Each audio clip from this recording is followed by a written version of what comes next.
Fabas, phase face to face. Phase qui a tendance à faire quelque chose. Attention, on va décider de lever le but. Et voilà. But!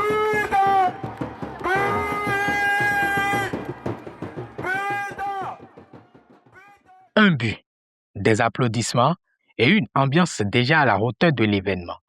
Ce dimanche 2 août 2026, le terrain du Carrefour de Tatonokan a accueilli le lancement officiel de la deuxième édition du tournoi Élan Jeunesse, une initiative portée par Marcel Huetenon qui mise sur le sport pour rythmer les vacances et renforcer les liens entre les jeunes des localités environnantes. Ma vision principale, c'est de donner un rendez-vous spécial aux jeunes de Tatonokan pour que pendant les vacances, ça donne au moins une activité qui va leur permettre de développer leur intelligence. À la fin de cette première journée, je suis vraiment épaté par un sentiment de joie. Les deux équipes ont fourni des prestations exceptionnelles. Je les invite, ou les autres équipes également, à faire pareil pour que ça se passe dans les bonnes conditions. Dans les années à venir, mes perspectives, c'est d'améliorer plus l'organisation du tournoi pour que ça soit vraiment un grand rendez-vous. L'affiche inaugurale a mis aux prises Young City FC et Unité FC. Sous le regard des autorités locales et d'un public venu nombreux, les deux formations n'ont pas tardé à afficher leurs ambitions. Plus entreprenants en première période, les joueurs de Young City imposent leur rythme sans parvenir à trouver la faille face à une défense d'Unité FC bien organisée. Au retour des vestiaires, les débats s'équilibrent.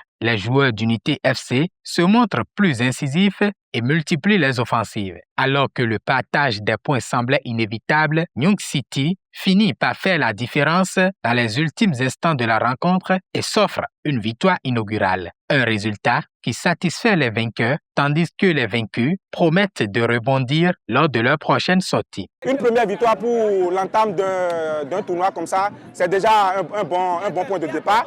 Mais bon, nous comptons sur les matchs à venir que les joueurs puissent se donner à fond parce que gagner le premier match n'est pas encore la fin du monde. Ce n'est pas encore la fin du tournoi, ça nous reste encore 2 matchs à jouer.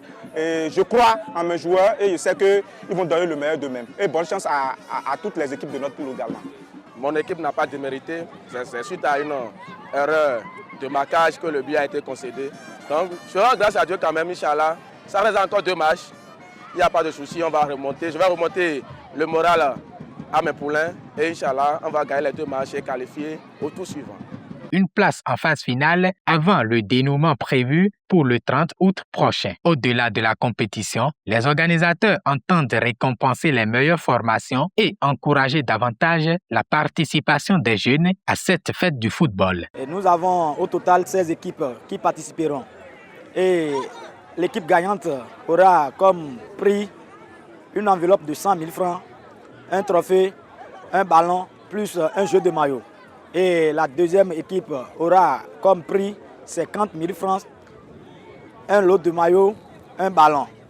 La troisième équipe aura un trophée sans enveloppe, mais la troisième équipe a la chance de participer à l'édition prochaine sans avoir payé la participation. Au-delà des résultats, le tournoi Élan Jeunesse de Tatonokan entend surtout faire du football un levier de rassemblement, de convivialité et d'épanouissement des jeunes. Une ambition qui, au regard de cette première journée, semble déjà trouver un écho favorable auprès des participants comme du public.